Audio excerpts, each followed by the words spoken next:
My name's Anthony Dwyer. I'm the lead engineer on the CrossTrac Bullbar range.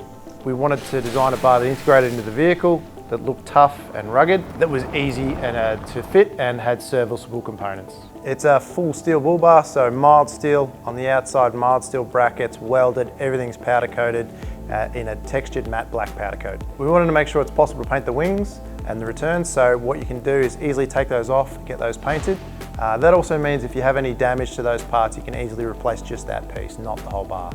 We wanted to make a bar that we can add accessories to as you're going without needing to take off the entire bar. So we make sure it's really easy to fit, really easy to use. So what we did was we made sure we didn't have any tricky things during the install, like having to do difficult cuts to the bumper that always look terrible. So what we've done is we've made a full bumper replacement bar, so you can remove the bumper, fit the CrossTrac, no need to trim the bumper. So that was really important to us.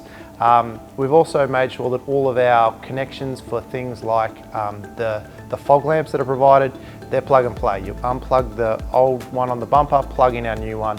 You don't need to patch in any wiring or anything like that. So we just made it as simple as possible. So we relocate the factory parking sensors and vehicle radar onto the bar. We do that on the radar in particular without cutting or modifying anything on that system. Some of the other ones you have to cut the radar, either brackets or cover, which really the car companies don't recommend. So we've relocated those back into the bar without any modification, and we've kept all the same opening angles as the vehicle bumpers. So everything is the same as on the vehicle. We're looking at a range of CrossTracs. Our first one was on the previous model Ranger.